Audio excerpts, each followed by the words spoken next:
India and how India is conceptualized from the context of international relations. So if you look at the 5 arcs, how many of you remember the 5 arcs, the conception of the 5 arcs? So you're talking about how India is conceptualized by Rajiv Sikri, who happens to be an ex-diplomat. This conception, like if you see the previous time we were talking about this,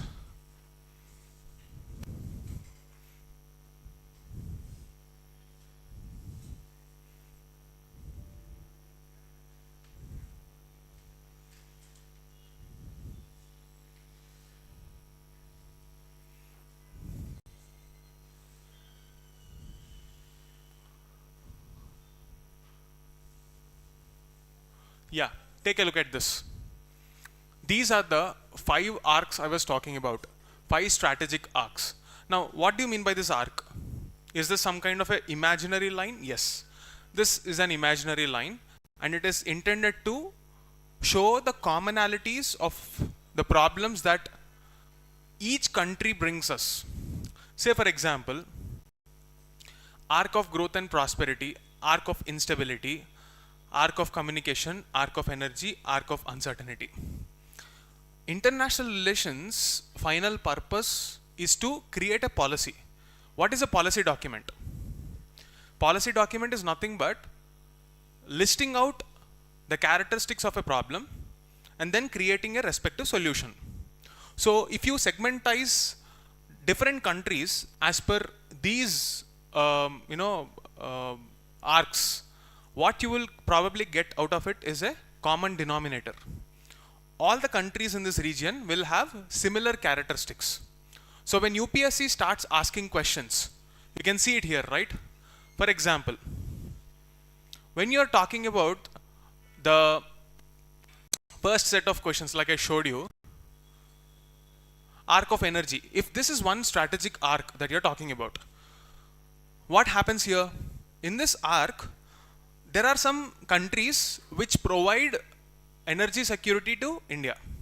So the way you are handling has 2 dimensions. First dimension, let's say for example, arc of energy.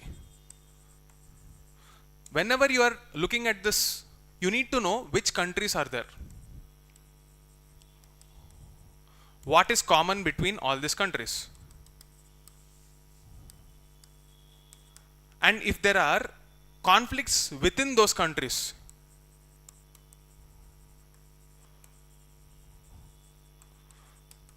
how will it impact India? Now, is this a traditional way of dealing with IR? Yes or no, depends on how you want to view it.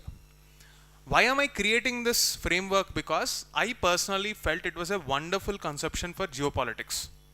It will try to bring in a common denominator and give us a framework of analysis.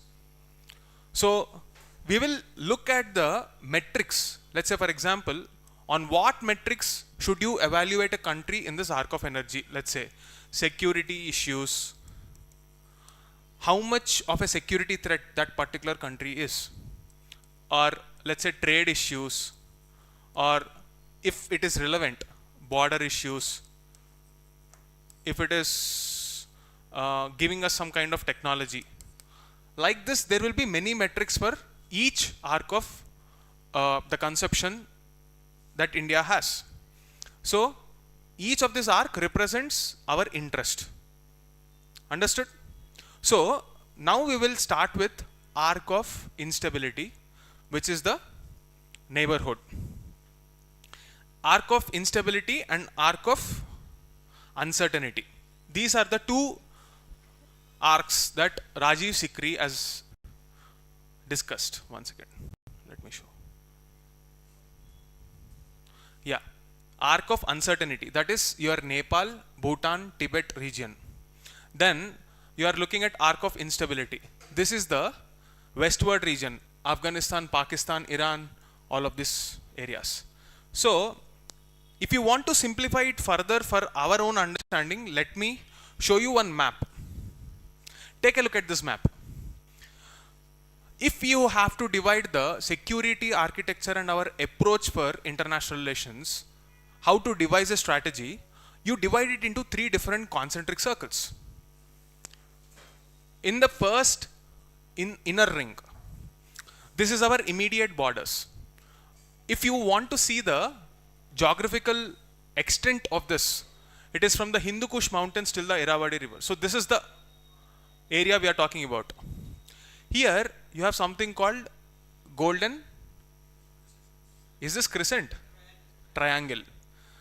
There is something called golden triangle which you will study in internal security. Okay, golden triangle. So you have this Myanmar, Laos, Cambodia region, which are usually the drug peddling hubs. Drug trafficking is a very major concern here, which will cause an internal security threat to this northeast countries.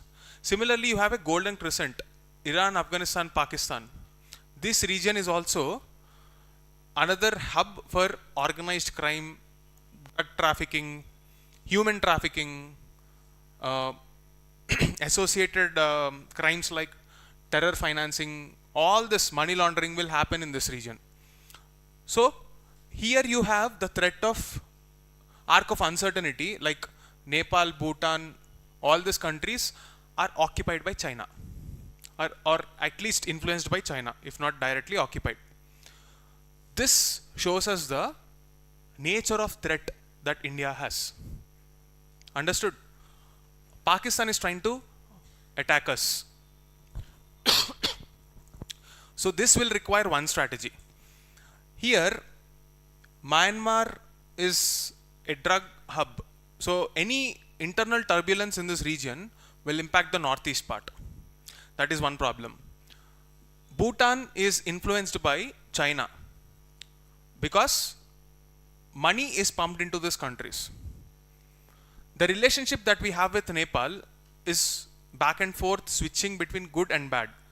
Why is that happening?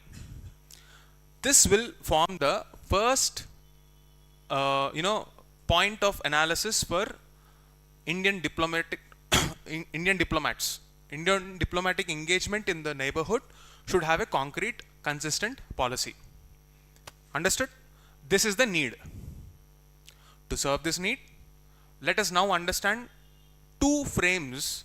One is the historical frame. How did IR policy in our neighborhood evolve?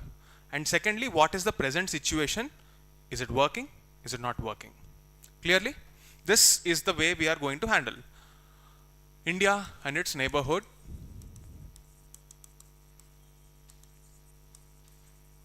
I want everyone to take down running notes, because the best way to prepare for current affairs is to first understand the nature of previous year questions, figure out some common keywords, some metrics on which you have to generate answers for frameworks. Based on that, you will be able to write answers no matter what question is given. You just have to know the past, the present, and how we can extrapolate it to the future. When you're talking about India and its neighborhood, you take a look at the historical chronology of the foreign policy. Historical development. So if you divide the entire history of foreign policy just after independence, at the time of independence, India had its own set of challenges. Okay, what are those challenges? Can you tell me? The biggest challenge is existence as a nation itself. When you're talking about foreign policy, you have to first exist as a nation. And what is the biggest challenge for India as a nation in 1947?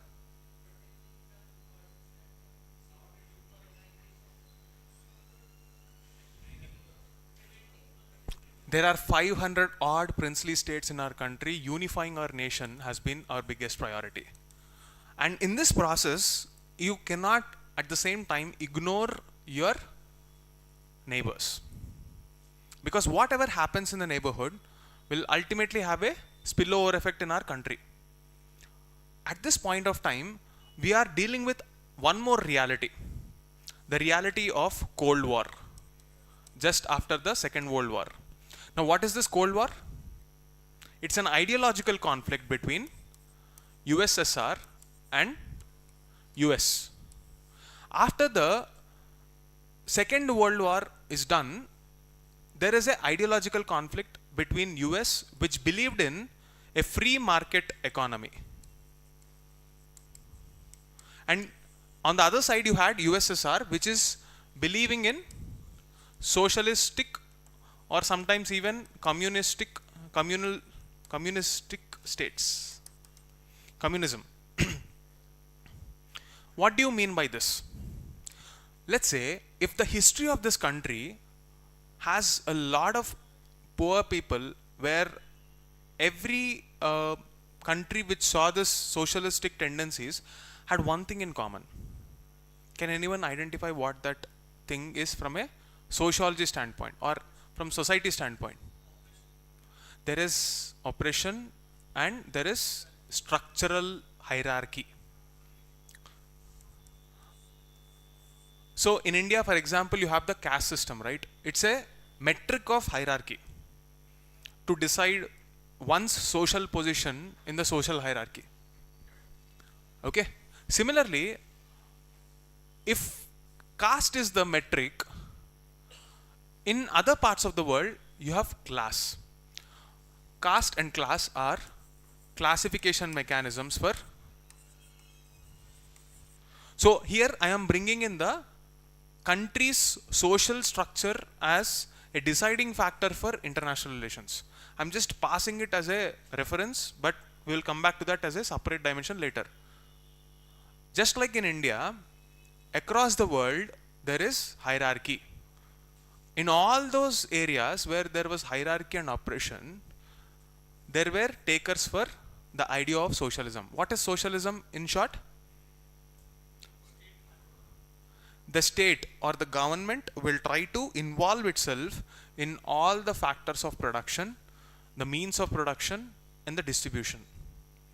In short, entire economic activity is dictated by the state. Today, you have such states in China, Cuba, Russia. So, this model, did it work? Did it not work? Let's have a separate debate on that. Let's not digress. When it comes to the US, the free market capitalist economy, what do you mean by that? Free market means here a bunch of people who believe only in one metric, meritocracy, say that the state should not intervene in any of the aspects except providing security and govern, like taxes and all. Do the grunt work like take care of your roads, maintenance, and provide security. That's all. No social welfare and all. This is the ideal free market economy. So, for this free market economy to thrive, you need people who will buy. Let's say, for example, today the population of US is roughly around 30-40 crores. Roughly around 35 crores. If they are producing only for the 35 crore people, they wouldn't have been the richest nation in the world. So they needed, please switch off your mobiles, everybody. Please put them on silent, everybody. So, when you don't have a market for the goods that you produce, it will become a very big problem for the capitalists.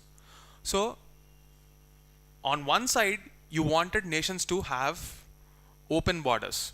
And the other side, they were too scared to allow foreign companies because the world was just reeling from the aftershocks of colonialism. For example, if you take British history or French history or all the European powers who colonized the world in different parts, in different measures, what is common between all of them? They extracted the wealth from the colonies and made their own countries richer. And in return, the colonies got a very poor deal. India is one of them.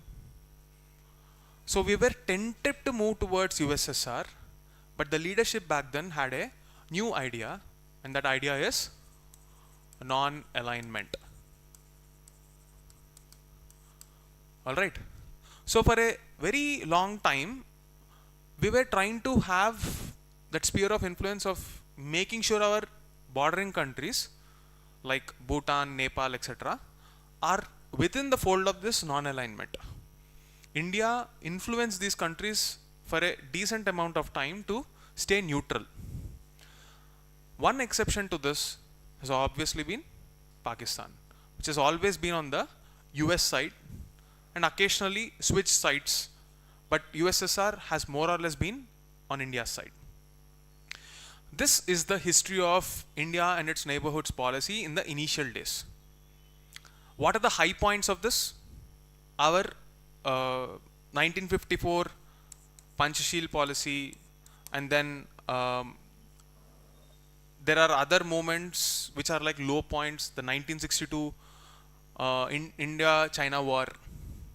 However, the best significant event in this entire period was the 1971 Bangladesh liberation, which gave us some soft power in our neighborhood.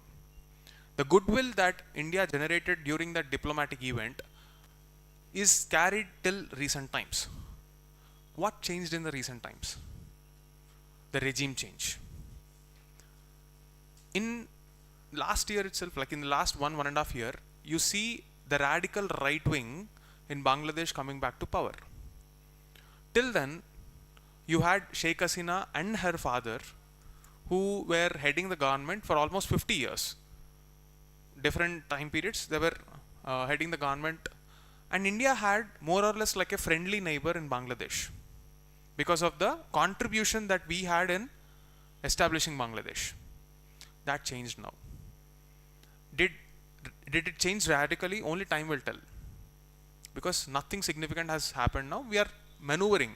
Even the new governments will be advised not to disturb the balance very radically. So, yes, it is going to be slightly strainful, but as of now, there is no sign that it has drastically changed.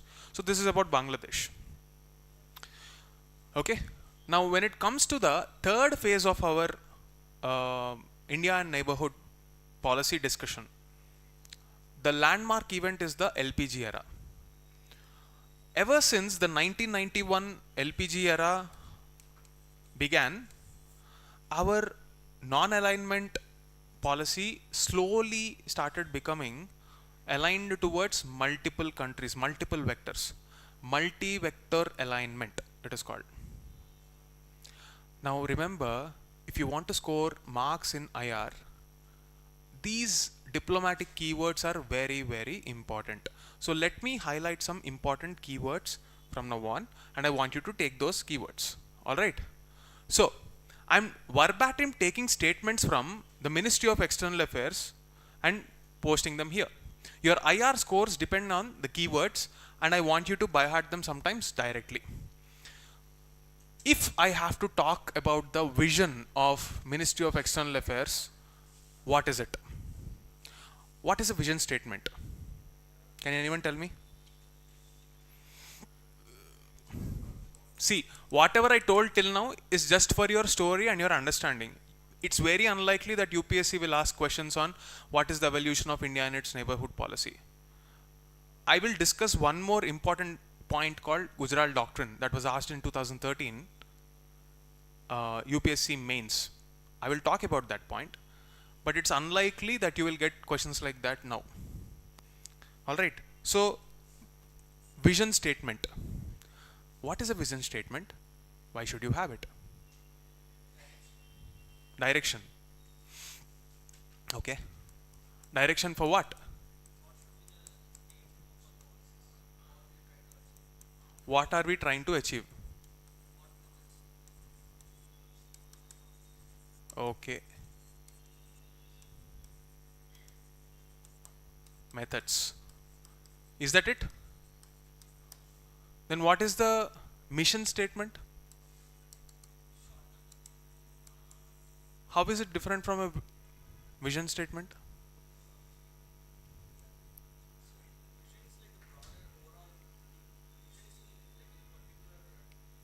Broad. Don't you think it's vague? Okay, let me put two lines. If this is broad, this is narrow. What is this and what is this?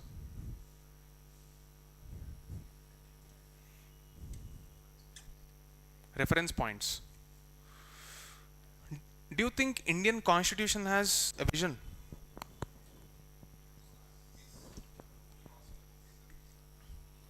Preamble? Is preamble the vision of Indian Constitution?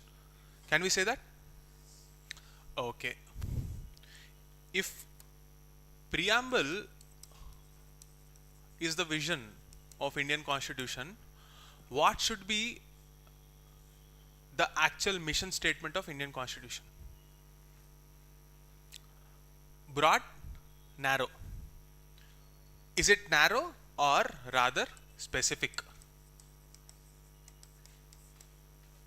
Can you give one example using Indian polity?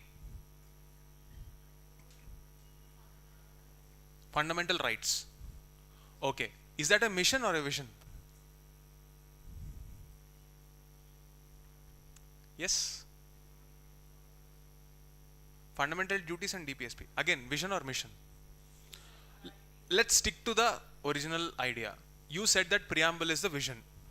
Identify one word from preamble. Justice. Okay. If this is a vision that India stands for, how do you transform that into a mission? Then what is a exact goal, objective and goal?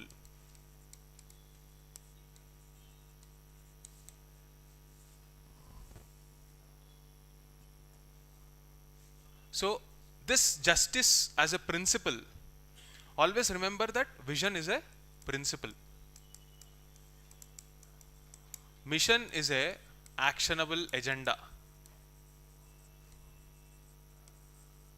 And objective or goal is the end purpose that will fulfill the principle. Clear? If I bring the structure, for example, you are speaking about preamble which has a word called justice, and under that you have an actionable agenda saying that every citizen shall be ensured justice and they can approach the courts, whether it is the Supreme Court or the High Court, through Article 32 or 226. That is one example of a very specific mission statement. Then objective is, what is the objective? Ensuring justice for all, which is something that you would find in DPSPs, fundamental duties, and even in some specific laws.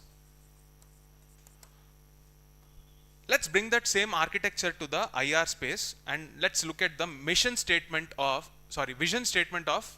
External Affairs Ministry. Look at it very carefully. Each word let us understand. In a multipolar landscape. First, let us understand what do you mean by this multipolar. What is a multipolar, guys? What is the meaning of the word polar or pole? A power center. Let's break it down even further. Pole is equal to power center. What do you mean by power center? What do you mean by power? It's the capacity, as we discussed in the first class, to do some things. Yes? Now, what gives capacity to people or to institutions or nations? Geography, okay.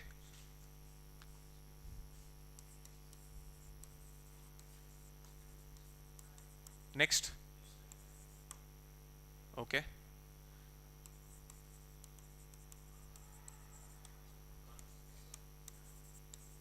Okay, be specific. When you say economy, what about economy? That can be explained through geography. Economic strength. Next. Military might. Next. This is soft power. Anything else? If India and its neighborhood is studied and India is the largest nation, don't you think we should leverage all these points? How can we leverage geography? We'll get back to that. Okay, let's decode the word power center. When you have all or some of this, it will act as a source of power. For example, today, China is becoming a powerful nation on the grounds of history, probably geography, because it has critical minerals, economic strength, because it has riches enough to control inflow and outflow of various foreign currencies, military might, it is getting better and better with each technological innovation, and it has a very strong hold on some important strategic point, which brings us to the most important aspect of geopolitics: strategic strength.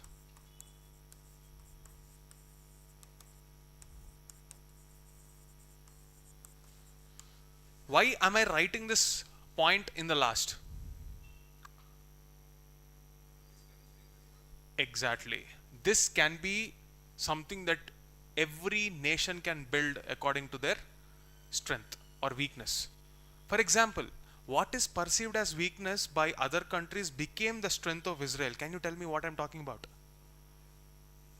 It's a desert, and its weakness is that it can't grow any vegetation or crops or anything there, and that's exactly the reason why the survival skills taught them to create some of the best agricultural technologies in the world. They don't have water, and that's exactly the reason why they're well known for their desalination technologies, where they have a patent. No other country has something that is as good as Israelis. Maybe they are matching up to the standards, but not the level of innovation there. Right? That is the strategic strength. What are you doing? What effort are we putting to gain a leverage in global politics? That is a source of power. Okay? So, if this power is positioned in one country, it becomes a power center, namely China, Russia, US, and many other powers. Okay? And each of them become a power center depending on any of these factors. Previously, before 91, US was winning the Cold War because more and more countries were opening up their markets because they wanted more money to flood the system. Now, China became powerful because of the technological intervention. So, when I say strategic strength, it can also be technology. They position themselves so beautifully in the global value chains, something we call as GVC. This is one more important term that you need to know: global value chains. The other day, when I am talking about manufacturing of Apple phone, Apple designs its phones in US and is manufacturing them in China, and these manufacturing happens because it sources various smaller raw materials from neighboring countries or within their own country. This entire setup is done with a single most important factor: cost optimization. So this global value chains as a concept has been mastered by China, which became their strategic strength. In fact, you know what? China is called the factory of the world. Okay? So this became the source of the strategic strength, and therefore you are now looking at a world that has many power centers. Unlike in the past, where you had a bipolar world between US and Russia, now today you have multipolar world. Clear? Are we only talking about China as the third factor? No. There are many more countries which have significance in geopolitical stability of the world. We'll get back to that later. We are only discussing from the lens of our neighborhood. So these are the important countries for our neighborhood decisions. Clear?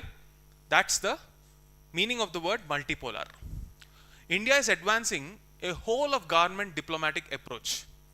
Now this whole of government, whole of society, this concept needs to be understood by you. this is something that is not dealt as a concept in current affairs by a lot of people. So let me help you understand. Whole of government, whole of society. Now, this something you will see in GS2. This is something that you will see in GS1. Okay? Now you can extrapolate this to GS3 also. You can extrapolate this to GS4 also.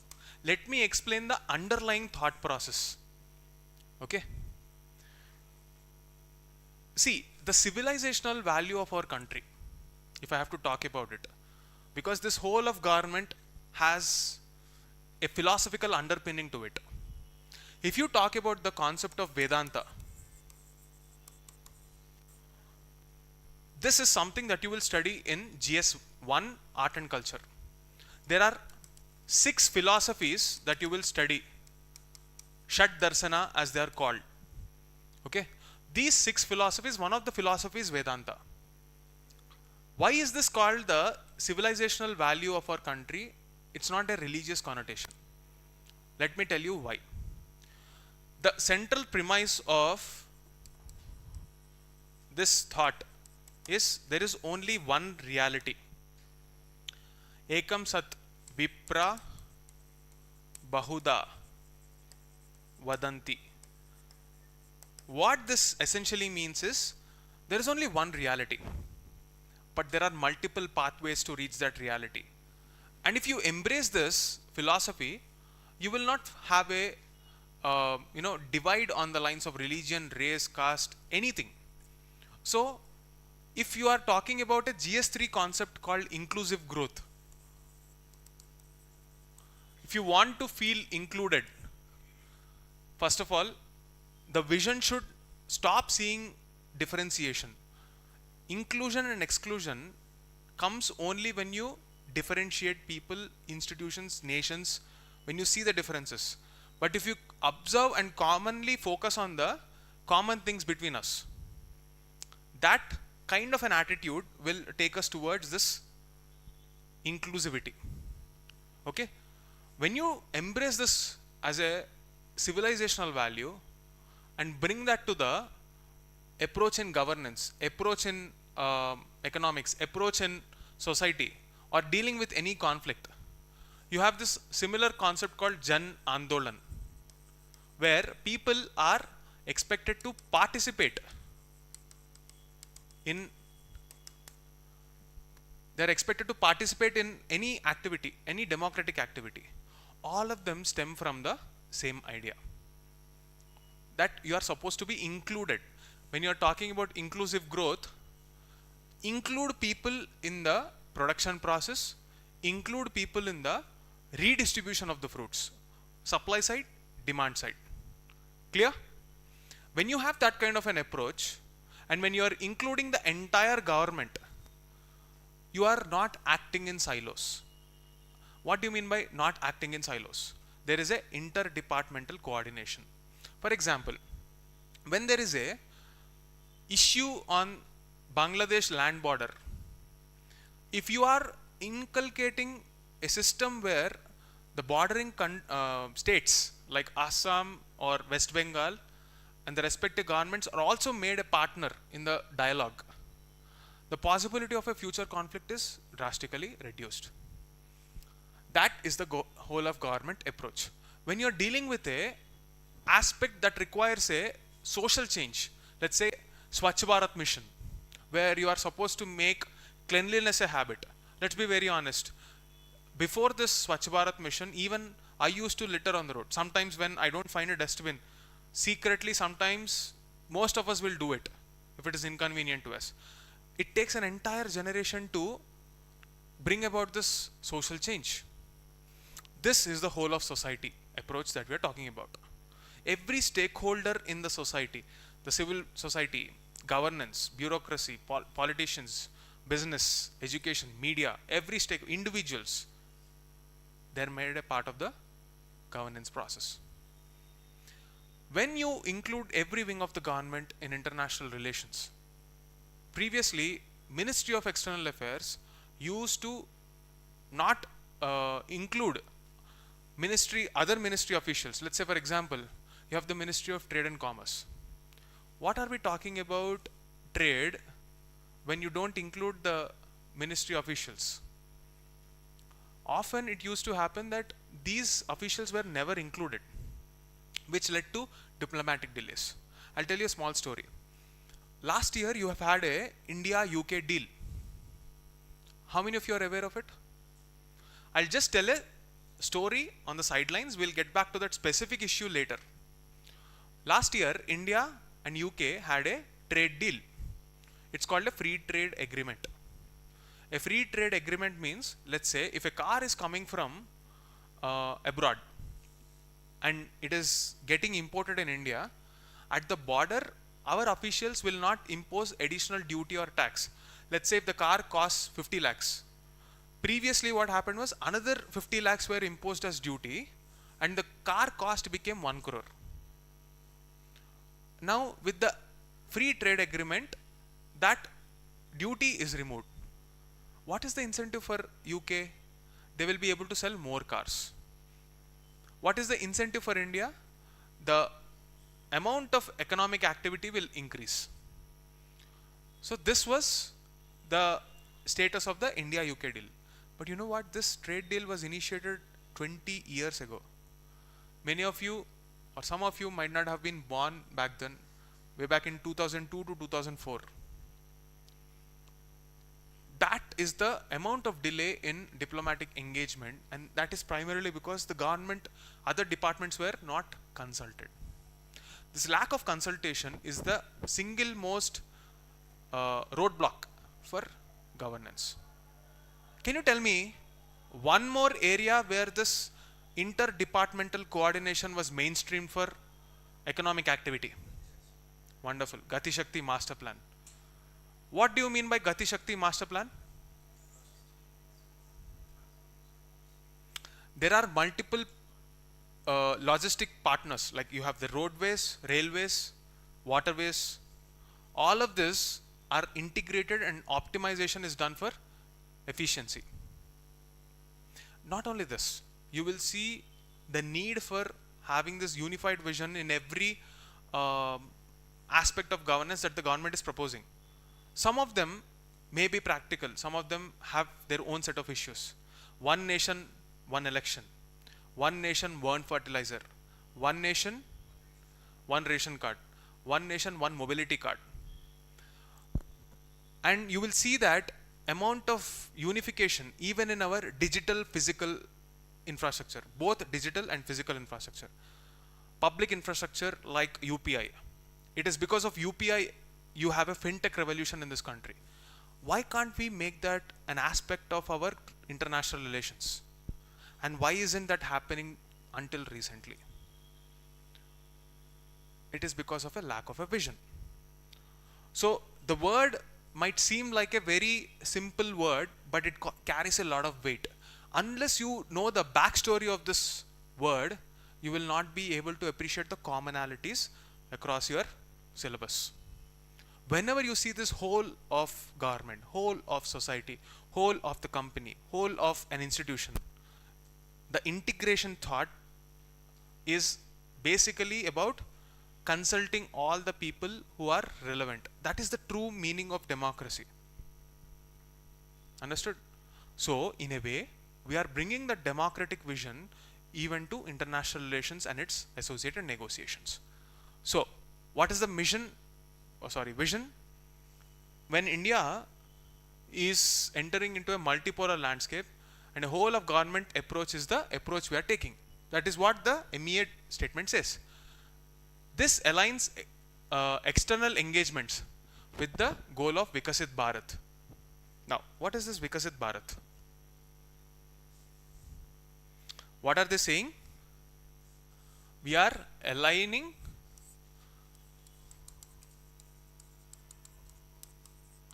there are multiple poles, multipolar world, and what is the approach? Whole of government approach.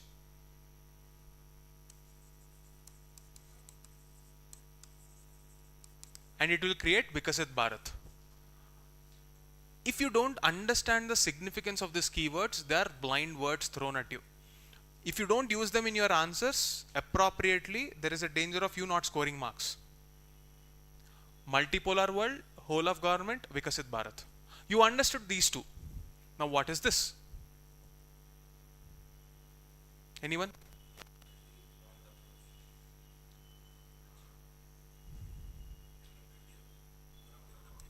Goal of developed India. Now what is the idea of development? What is development, guys?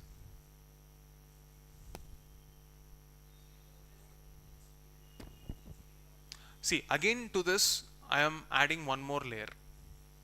When you are talking and discussing the idea of goal of development, let's understand this from economy angle and then essay angle.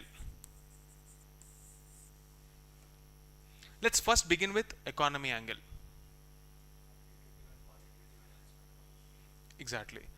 Economy, when you are talking about it, World Bank classifies countries into, simply in our common language, rich, middle class, poor. That middle class is again further classified into upper, lower, right? So for each class you are associating a number. If the country achieves an income level above this number, you will jump from one category to another category. As simple as this. So from an economic standpoint, at this point I am not asking you to remember any numbers. Focus on the logic here. If we are earning enough to jump from one category to another category, that category name is developed category. Okay? Then we will have more opportunities for development. This is what the strictest meaning of developed economy means from World Bank's logic standpoint. Understood? Now let's move to the idea of essay. We were talking about quantitative and qualitative idea of development. Economy is about the quantity. Now what about the quality? This is a debatable idea. Yes? Why is it relevant in the context of international relations? Let that question sink in. Why is the aspect or the definition of what development means relevant in the context of international relations? Don't give me just words. Think and give me a structured answer. It's okay to give me a bad answer, but try. I'm asking you to wait, think, articulate, then tell. Do not give up. Is everyone capable enough to have an opinion in this class? It can be wrong, it's fine, but at least put an effort to engage and then communicate. More tariffs will probably not help us with trade. Maybe one more answer. Sorry? Living standards of people. How are they quantified? How many of you are done with your economic classes? Economics. What is the meaning of HDI? Human Development Index. Can anyone tell me the formula for Human Development Index?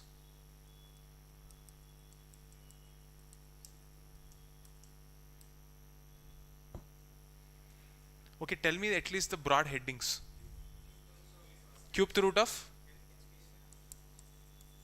health, education, and standard of living.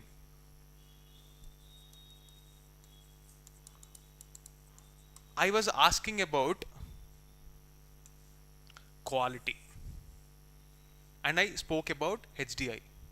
In traditional economic sense, HDI is taken as a decent enough metric for the idea of development.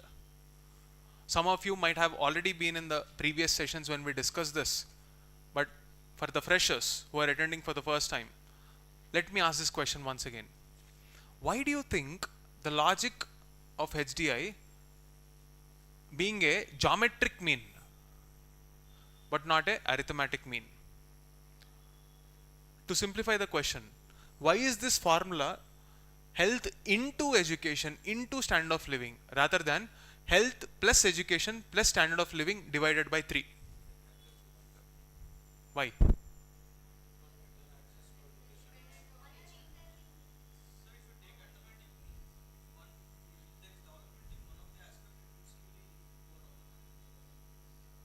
Imagine a scenario where this is 10, this is 10, 10 out of 10, 10 out of 10, and here it is 0. Imagine a scenario. What is the point of having health and education when you have a poor standard of living? What is that idea of development? If you take a arithmetic mean, you will take an average 10 plus 10 by 2 or by 3, 20 by 3, and you will say this country is developed in this direction, so it is good enough. Rather, if you take a geometric mean, multiply it with 0, what happens? It is rendered meaningless. So don't ever think that maths does not bring quality to the aspect of life. Do not detach maths from quality of life. Here is one example for that. Okay, how did we come to this conception of HDI being a geometric mean? Because we are focused on asking the right question. What is quality? This aspect of quality of development changes from time to time. So previously, when you are talking about access to roti, kapda, makan, that itself is development. But we are in 2026. Access to something new, access to internet, access to AI, access to air quality. These are the evolving issues. And you know what? None of these issues can be solved solely by a single country. So this aspect of what quality is and what development is requires a global level collaboration. For example, if you are dealing with the aspect of air quality, you have forums like WHO or the Secretariat of UNFCCC to discuss and deliberate upon the strategies required for combating air pollution.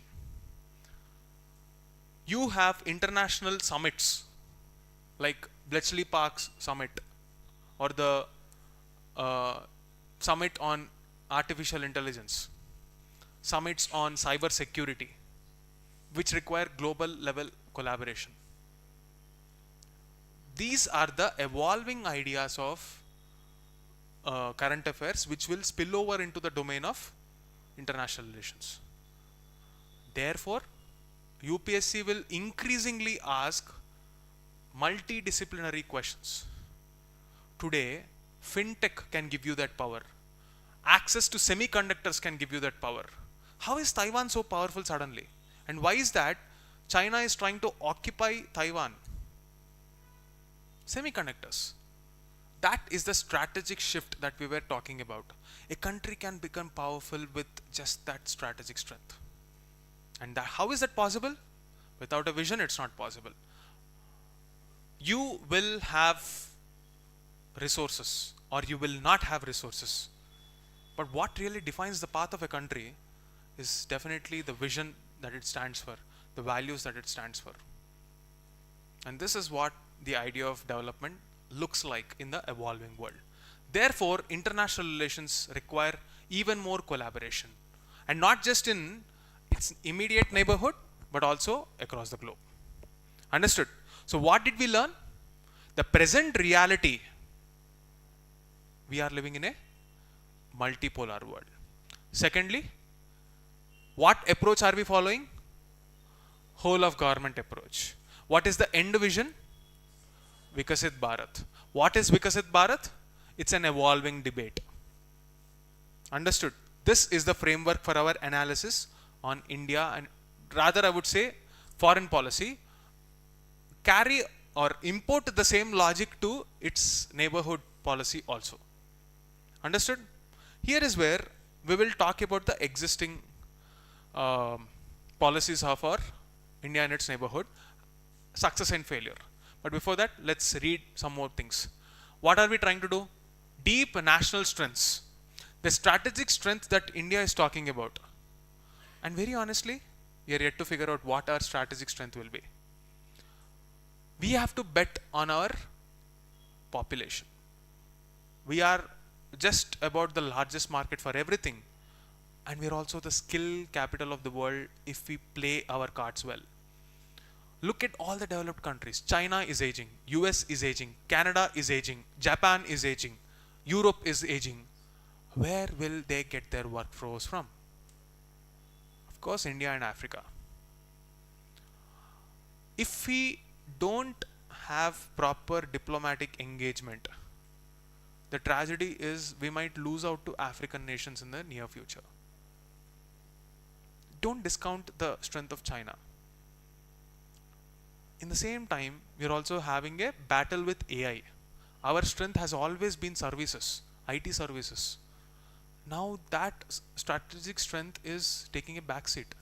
We have to reinvent ourselves. This is the reality of our country now. And this is the problem statement we are dealing with. Understood? Now, lead this. So again, what are they trying to talk about? Securing resilient supply chains. I talked about the global value chain. After COVID, the world is trying to move away from China because they saw the risk of concentration in only one country. There is this old English saying, don't put all your eggs in a single basket, because if the basket falls, you're going to crack all your eggs. So you're diversifying the risk. On a sideline, even nature has that diversity, biodiversity.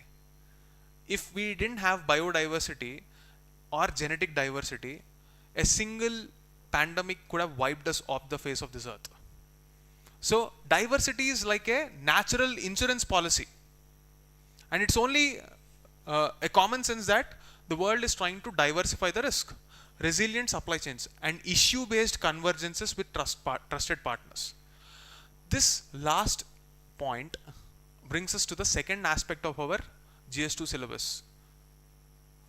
How the interests of other countries impact our country. How the multilateral organizations and the dialogues between them impacts our country. The way we want to handle that is, depending on the case-to-case basis, we will partner and not unnecessarily take a stance which does not involve us. At the heart of all of this, anyone with PSI or optional will know, is what we call as the school of realism, realist school of thought. What does it mean?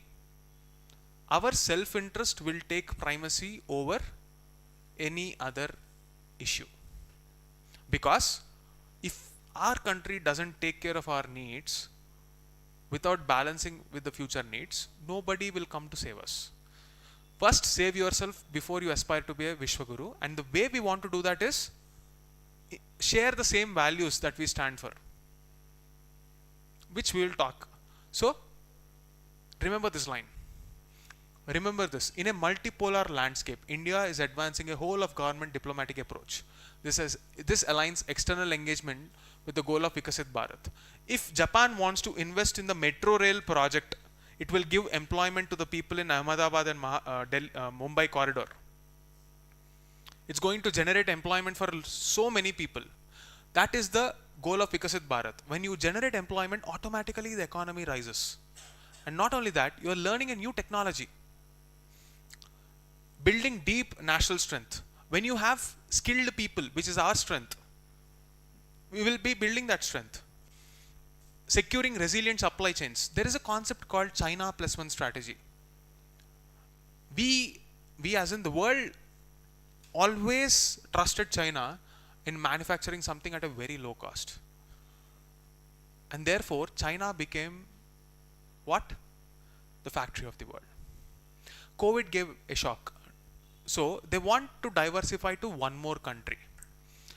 In international relations, this is called the China plus one strategy for many companies. What is that plus one? China plus any one more country.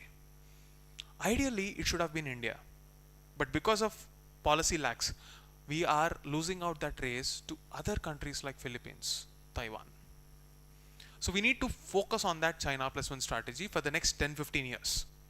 This is what you mean by resilient supply chains. Issue-based convergences means, take the case of Israel and India engagement. We are morally against what is happening in the Palestine issue. But we also have a policy of de-hyphenation. We will not include the discussion of Palestine when we are dealing with trade. That is a different issue. This is a different issue. Let's not mix both, because we will not move forward. And this is okay to the Palestine side also, because they also need India. So issue-based convergences with trusted partners. Okay. Now take a minute. I want you to memorize this line and write it without seeing, because that will dictate how you write your answers in mains. IR is mainly about how you use your concepts very quickly. When you have a 150 word answer and you are supposed to write in 7 minutes, what is the biggest difficulty?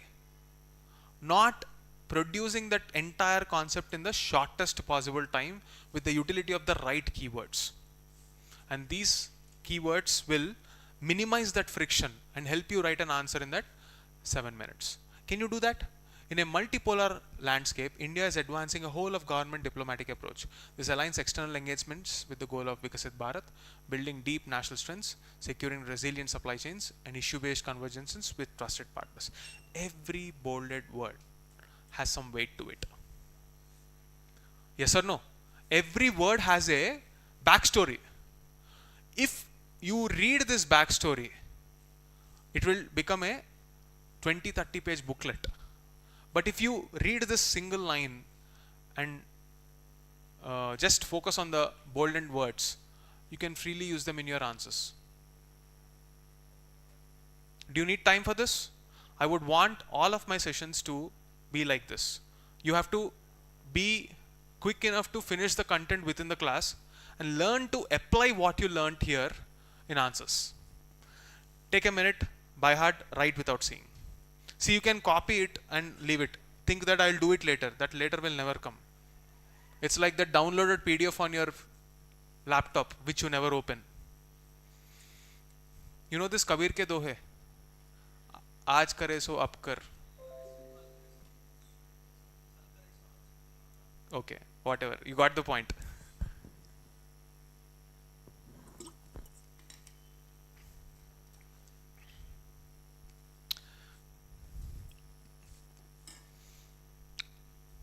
There is this vision.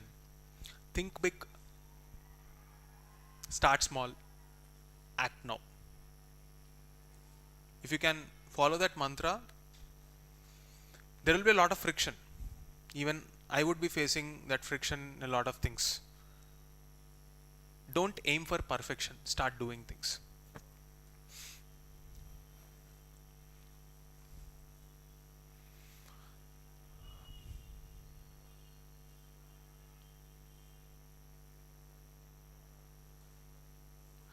Where did I take this words from?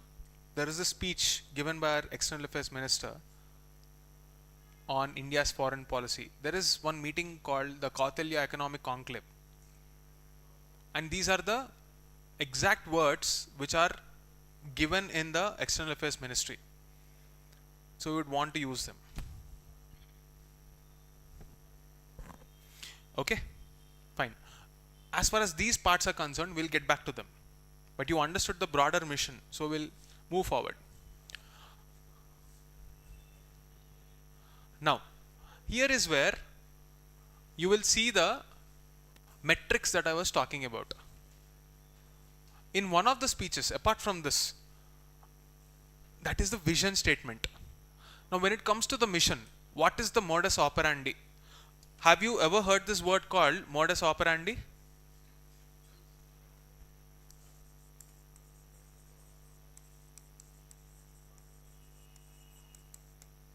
Can you please Google this for me?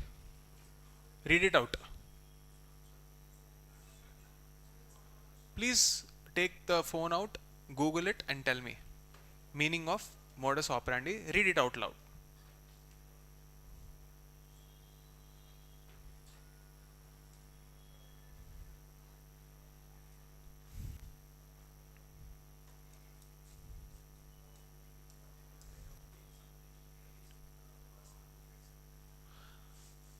A typical way of doing something.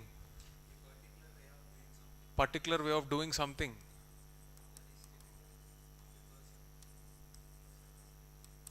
Typical of a person or a group.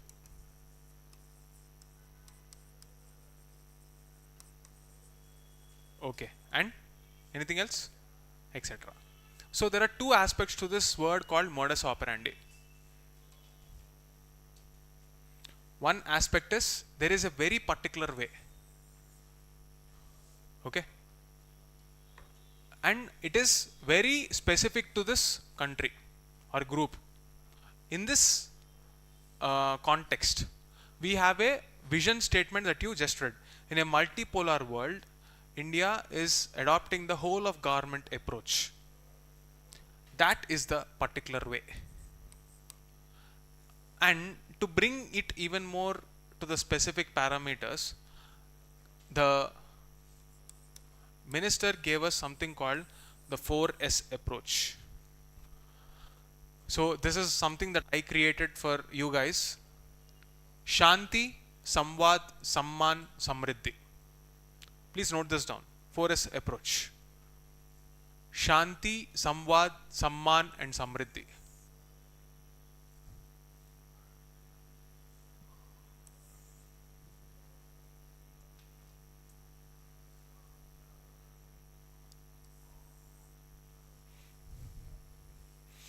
Okay.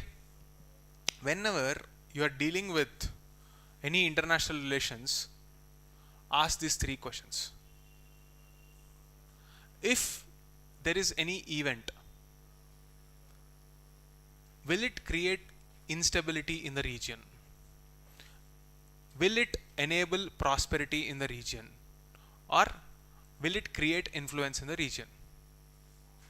There are three ways or three end goals that India's foreign policy aspires for.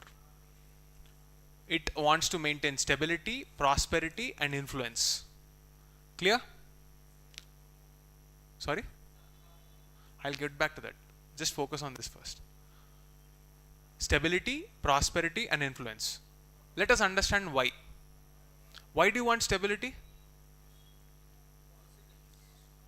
If there is no stability, can you expect any predictability to your day?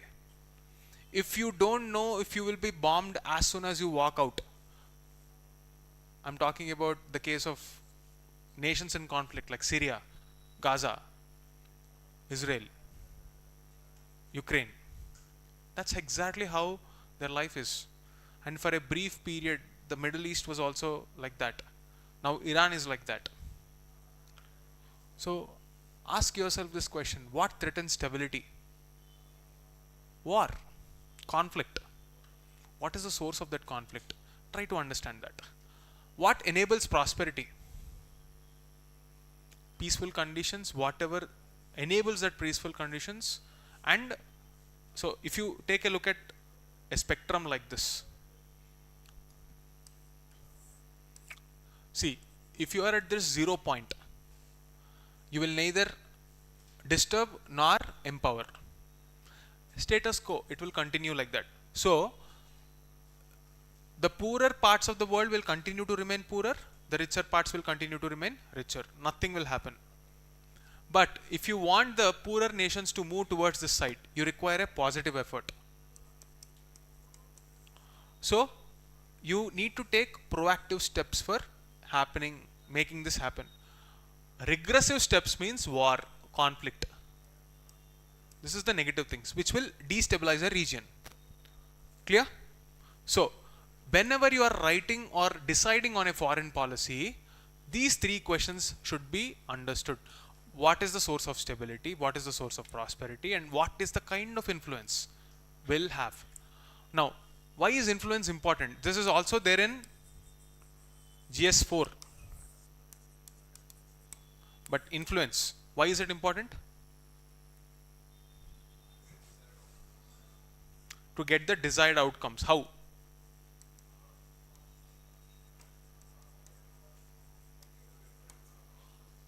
This is a question in ethics. So think, what creates influence? Trust. More than anything, it is the trust that creates influence. You break that trust, you won't have that leverage anymore. Even when the world was fighting, even when the ships were not allowed, what is the reason why Iran allowed Indian tankers to pass through the Strait of Hormuz? Do you think there is any personal interest? No. We have certain leverage. What is that leverage? Long ago, before US imposed sanctions on Iran, India was supporting Iran economy by buying oil from them. Now, Iran pretty much understands that India does not have a choice but to obey them because of the power that US commands. So they don't take things personally. That's the kind of leverage you would want to have, and that is built on the element of trust. The level of engagement our diplomatic channels continue to maintain. Communication and diplomatic engagement is of very high importance. And that is why, even in times of disasters, in times of war, Indian citizens are lifted off from that region with the aid of the local government because of this trust only. So, if this threefold objective of stability, prosperity and influence is supposed to be achieved, what is the modus operandi? What is modus operandi? The particular way of doing something. What is that particular way? If one may ask, it is Shanti, Samvad, Samman and Samriddhi. Shanti means peace as a value. We will never deter from this. Samvad, it's a dialogue. We will never stop diplomatic engagement. Samman, treat others with respect. And what is Samriddhi? Prosperity. The same things that we are dealing with. If you remember this 4S, almost everything will become very obvious in international relations. This is the framework for generating answers. Okay? Now, I'm giving you one mnemonic here. Let's say September. This word is there. And then again, here you will have dress N. These two, tech EDS. If I'm using mnemonics like this, these are the metrics for thinking. Let's say, what is the level of security engagement? What is the level of border management we have, if it is relevant? What is the issue of terrorism? What is the issue of maritime security? What is the issue of regional peace? Is there anything causing regional imbalance? In the exam pressure, you won't be able to generate points if you don't have this subheadings. What will you think about? What will you brainstorm about? You have to do those things very quickly. You need to have a faster revision. You need to have a quick recall. And sometimes you don't know on which topic question will be asked. But if you still want to generate content, these are the subheadings. Security, see, this is the issue of stability. Now when it comes to enabling trade, connectivity, energy, development assistance and supply chains, tech EDS, this is another mnemonic. Then you have dress N. What is this? Diplomacy, regional leadership, engagement with external powers, strategic autonomy, setting the norms. This is the keyword for making someone or ensuring respect is there between two countries. Have diplomatic channels open. Ensure that you are taking up the regional leadership and factoring in whole of the stakeholder approach. External powers should be negotiated with. You should cushion the regional players from the pressure of the external powers. If China is trying to blackmail any regional power, stand by the side of the smaller country and don't use that as an opportunity. Build that trust, strategic autonomy. While doing so, never compromise your needs and set norms for having a peaceful world. Okay? These are the metrics that you will use. And to be able to do this, you need to have the balancing pole, that is prosperity. Understood? It might seem like simple words. What is the big deal? Remember, IR is one topic which feels like a very repetitive bunch of alphabet soup. Same words are used in strategic autonomy, strategic rebalancing. Sorry? Yeah, many words will be used by diplomats. All of them mean the same thing. They're essentially boiling down to three things. Are we peaceful enough? Are we prospering? Do we have the influence to ensure that if something is going wrong in the future, we are maintaining a balance? That's all. Entire IR is about these things only. Why did I take the slow approach of explaining every keyword? Because in the minds of every aspirant, you will have a confusion. How to make notes? Right?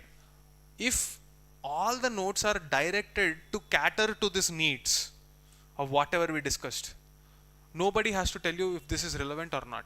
You yourself will know if we have enough content to write 250 words or 150 words. Understood? This is the framework.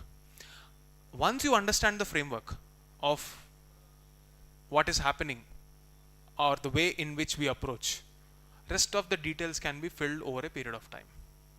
Understood? Are we clear with the foreign policy approach? We did not start India and its neighborhood. We started with foreign policy as such.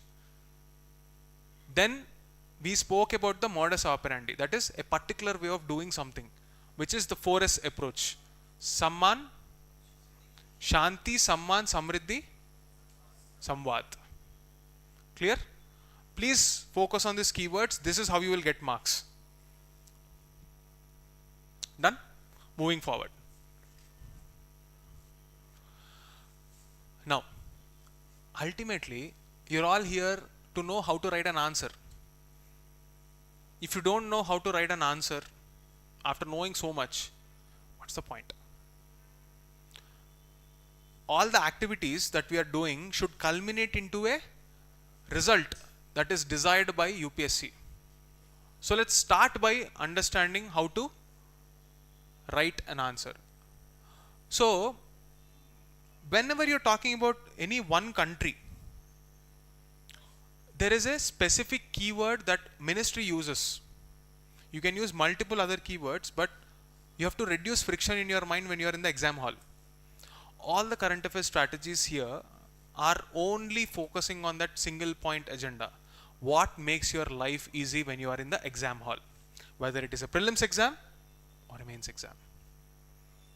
I am not here to give you gyan that will make you sound like a very intellectual policy maker. There are many people who are good at doing that. I don't have to be one of them. The intent of this class is very, very specific. How to reduce the friction and the time for writing a good answer. That is the single point agenda for this main session.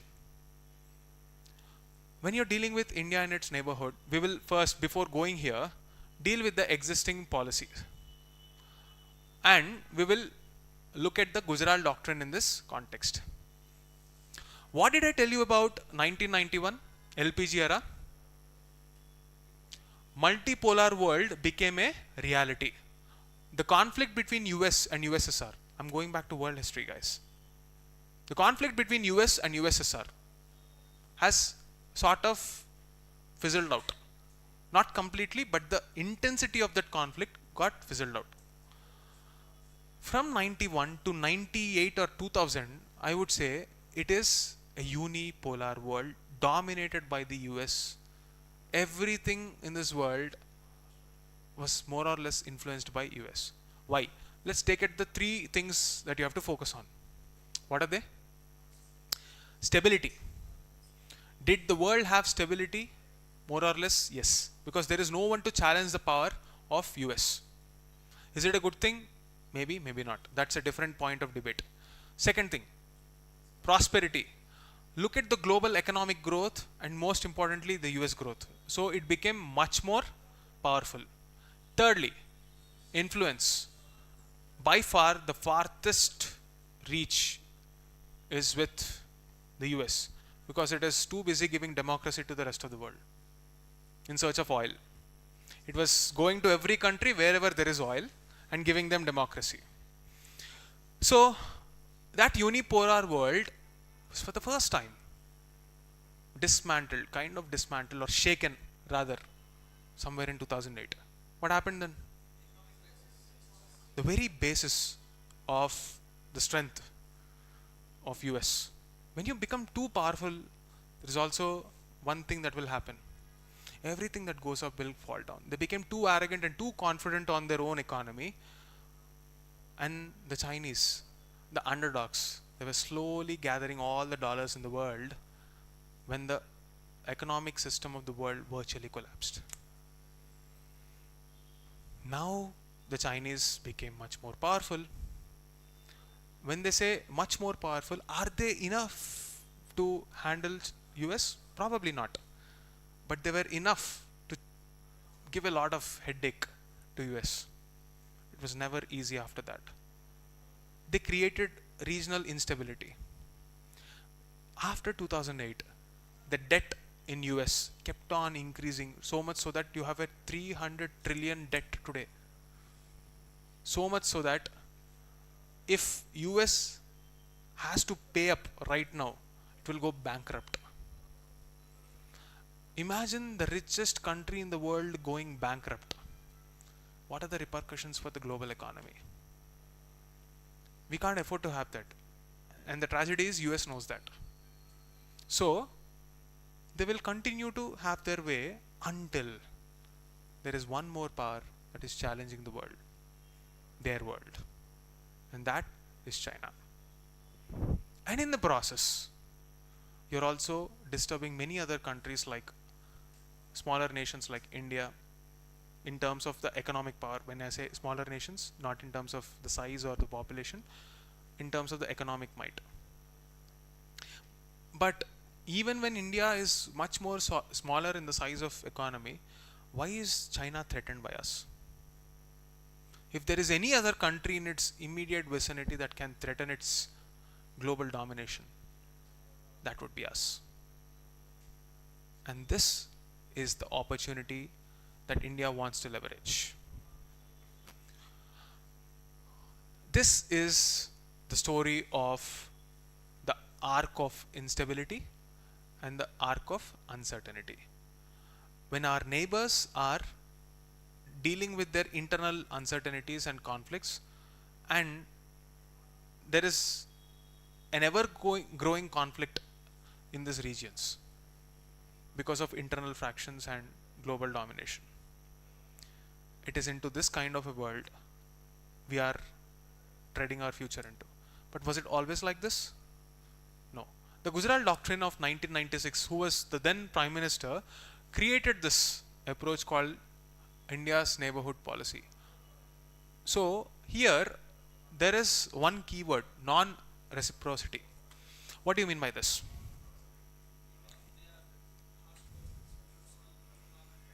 Correct. Imagine you're a big bodybuilder and a small kid is throwing tantrums at you. How will you treat that kid? You'll just brush him off or just, say that's okay and leave it. That's exactly the equivalent of what Gujarat Doctrine says. Small kids, just let them go. But don't treat them like kids. That is one more aspect. Treat them with one non-negotiable factor. That is the difference between individuals and institutions. Individuals can brush off people because you all have your own way of dealing with things. But institutions can't. There needs to be a certain method. You need to have a modus operandi. And in that modus operandi, one thing was always consistent, that is samman, respect. You may think of your partner or neighboring countries like a small kid, but don't dismiss of them and don't disturb the historically working principles, like how do I put it? Like the non-interference, the Panchsheel policy, non-interference in their internal issues. The same principles were brought in here also. Non-interference in internal affairs, respect for territorial integrity, non-use of force, peaceful settlement, mutually beneficial bilateral cooperation. Common sense. So this is the Gujarat Doctrine. Direct verbatim question was asked in 2013, the first time the syllabus was changed. Why did they ask this question? Because India and its neighborhood as a concept had nothing more than this. This is the only basic point that you will know during this time period. Now the immediate question you should ask is it working? How do you know if it's working or not? Yes. How will you know if it's working or not?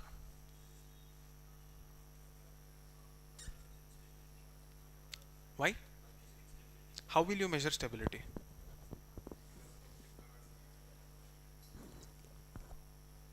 Conflicts or conflicts which are resolved. Conflicts resolution. Or if they are not resolved, that is also a metric. Next, respect for territorial integrity. Do you think India is an aggressor that is trying to occupy some other country? Next, non-use of force. Are we using force anywhere? Peaceful settlement of conflicts. Take the case of land boundary agreement with Bangladesh, Myanmar recently. Operation Brahma, which is something that was launched by India on the sidelines of the summit, BIMSTEC summit, especially in the context of Myanmar undergoing insurgency. Next, mutually beneficial bilateral cooperation. There are a lot of times when even if it was not benefiting India, we still did it. So by all these metrics, we should say that India is succeeding in its neighborhood policy, except that it is not doing well in certain instances. This evaluation of a policy of whether it is good or bad is another dimension expected from aspirants. This is purely mains related topic. It will require layers of nuance, understanding and analysis. If I complicate it, it will be very complicated. Simply put, we are supposed to do this. Is it working or not? This is the line of questions UPSC will have. Understood? So let's see.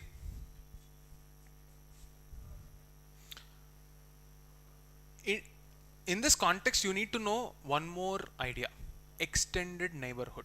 If you take a look at the map here, the second ring is the extended neighborhood. When you are dealing with the arc of instability, there is one more point: sea lanes of navigation, arc of communication. That is the Indian Ocean. So you have many areas like Strait of Malacca, Strait of Hormuz. All of these points are used for our shipping and logistics. If something happens in that region, inflation will be very bad in this country. So a conflict that happens there will have an impact on our day-to-day lives. For example, you saw the crisis of cylinders, LPG cylinders, when Iran and US were fighting. In fact, in a lot of places we have irreversible damage. For example, a plant that is supplying nearly 35% of LPG in Oman was blasted in one of the conflict. It takes 20 years to rebuild that. So obviously we will have to diversify to many other countries. Before this conflict, we were just depending on 20 odd countries. Now we have expanded to almost 47 countries. Obviously that will increase the logistics cost. Even after spending so much money, if something is happening in this region, it will never reach India, which is another big problem. Understood? So neighborhood first has now been re-envisioned as extended neighborhood, namely this entire region. Take a look at the states that we are dealing with. Take a look at all these countries. This is what we call today as the extended neighborhood. The color that you see in green is our neighborhood. these are our extended neighborhood. Okay, so when you are devising a strategy for extended neighborhood, again you can't have a similar strategy.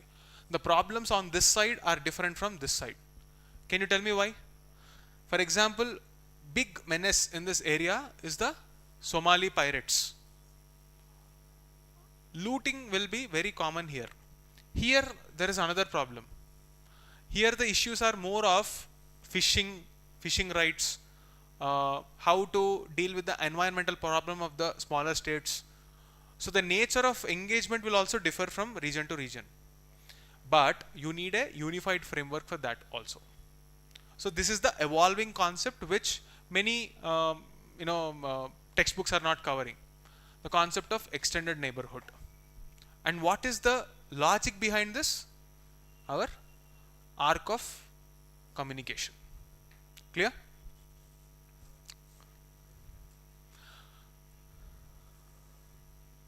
So we read about the Gujarat doctrine, and we are seeing how it will be useful or how it will be having its own shortcomings. Understood? Now, before we go into the country specific details, I will broadly tell you the approach for answer writing as a demonstration. Okay? And after that, we will close the loop of this class. So, for every single country, official stance of the Ministry of External Affairs should be considered. Understood? For example, if you take a look at the statements, the latest statements, always have the latest statements. Don't take the older ones. If you take the present stance, policy stance with respect to China, what is the word used by our External Affairs Minister or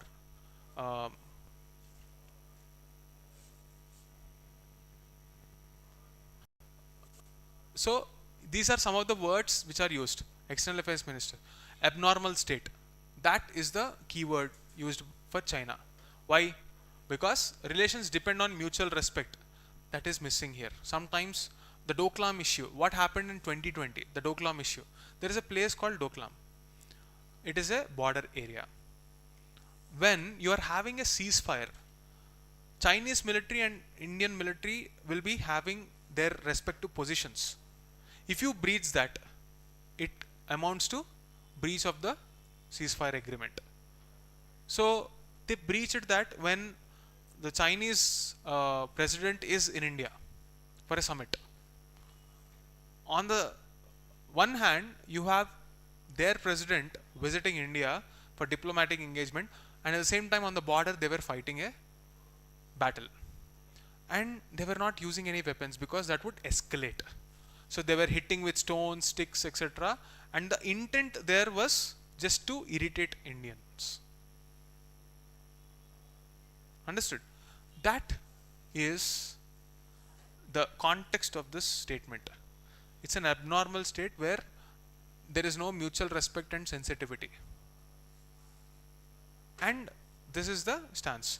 So every action, like you can have this as a common introduction or a conclusion. Similarly, Pakistan, the engagement will strictly be on the basis of conditions. We believe that terror and talks cannot go together. And this is a statement made in the context of Operation Sindoor. Bangladesh, this is before the election, this official stance. Of course, when you are writing the exam, we will probably pick up another line. So at one of the summits, the relation between India and Bangladesh is described as a golden chapter, Shonali Adhyay. This is Bengali. Okay. Then for Nepal, one interesting fact about Nepal, it's a landlocked country. It doesn't have its own port, and it depends on India. All the way till Kolkata, you have to come down, and any goods that has to reach Nepal will have to pass through the Indian borders. Okay, but this level of people to people contact or lack of strict physical borders also gave opportunity for anti-social elements. So most of the money laundering activities, terror financing, enters into India through Nepal until recently as in until a decade ago. So integrated border management and border posts is one technical term. We'll get back to that later, but I'm just telling a story. Borders were strengthened. So it is not easy to smuggle fake currency or any illegal goods into our country now through Nepal. Something happened in 2015 that kind of disturbed the balance between India and Nepal. Nepal earthquake. There is a huge earthquake which literally shook the foundation of the entire economy of Nepal. At that particular point, there was a lot of opposition on the government, existing government, and both the sides were displaying a anti-India stance, because India did not give more aid than what it was actually envisioning. At the same time, this anti-India stance, according to Indian intelligence forces, was primarily because of the checkbook diplomatic engagement of China. When I say this word, checkbook diplomacy, it literally means that I give you money, you speak on my side. Because China was growing richer and richer and it wants influence in its backyard, that is South Asia, it was funding a lot of countries and opening up naval bases, ports, etc. in different countries. Here is where you will talk about many strategies of China, like string of pearls, etc. We'll talk about that when you are exclusively talking about China. Since we're talking about Nepal, let's stick to that. After the 2015 earthquake and the ensuing change in the leadership, somewhere around 1617, there is a small community called Madeshis. Madeshi community resides in the border areas of both Nepal and India, and they were migrating in and out, like that is what happens in border regions. So autonomy of Madeshis became a political contention, and there were accusations that India was trying to change this Gujarat doctrine and meddle with the internal affairs of Nepal. With that rhetoric, the relations strained further. However, many years later, somewhere around 1718, we made another trade pact where we were delivering hydropower to Nepal and Bhutan. Sorry? We were buying the power from Nepal. So in this context only, you will see this roti beti to power grid. So previously, why Nepal was given so much respect in our context is, firstly, Gorkhas, who were a part of the British regiment in British Territorial Army. They were the so-called martial races. They were fierce warriors, and they were recruited in the Indian Army. That formed the cultural basis, cultural continuity. And there is a lot of cultural similarities also. From that to, we started establishing power lines, so energy lines, etc. We are trying to engage the Nepali side by giving them more economic incentives by probably buying their goods, buying their power, etc. So this is the word used, roti beti sambandh to power grids, which captures the present phase of engagement with Nepal. Sri Lanka, you saw the other day we were talking about, in the introduction class we were talking about the economic crisis of Sri Lanka in our immediate neighborhood. What happened in 2020 when COVID hit? The lockdown has literally crashed the Sri Lankan economy. How and why? Majority of the income for Sri Lanka comes from tourism. When the tourism comes to a standstill because of lockdown, they were suffering. Secondly, they conducted a bad experiment of moving towards organic farming. They're already having less money. Organic farming reduced the yield, and that created food crisis also, which led to the civil rebellion. After the power changed hands, the new government got an aid first from India, and therefore we are the first responder. And similarly in Bhutan, Bharat to Bhutan, and in the Afghanistan context, Gandhar Bharat Samman. You know the Gandhara school of art, the cultural school which mixed the elements of Greek realism and Roman elements also. The iconography of that region is an amalgamation of India, Greece and Rome. So this cultural center established the link with India from ancient times. This is the Gandhar Bharat Samman that we are talking about. However, there is a recent shift in the diplomatic words. It is called historical and civilizational bond or developmental partnership in the context of the power shift after Taliban took over. So these are the keywords that you will have to use. Why should we use these keywords? In the absence of this, you will write the same idea by breaching a word limit. These are predictable areas and all of them will revolve around the same point. And if you are able to cater this, your job is over. It's very easy. India neighborhood. Okay? The 4S approach should serve the vision that India has. Vikasit Bharat, multi-vector engagement, and ensure that the world is moving towards stability, prosperity, and it should give India the influence. What is the influence we are aiming for?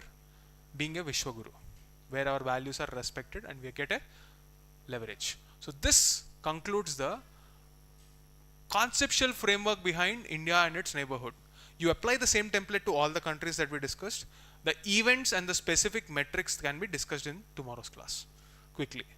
Understood? Can you sum up the entire discussion once? Where did we start? India and its neighborhood. We were talking about the arc of instability and arc of uncertainty. For that, we spoke about the concept of neighborhood and extended neighborhood, followed by Ministry of External Affairs vision. The mission statement includes the modus operandi of 4S. Then I gave you how to use that. Country specific strategy is discussed, Gujarat doctrine is discussed, and the present problems are discussed. Now we will deal with every single country in tomorrow's class, and that will close the loop for your IR and its neighborhood for the next 1 year. Unless and until something drastic comes up, I don't think there is anything new that is going to pop up. That's it for the day. Thank you.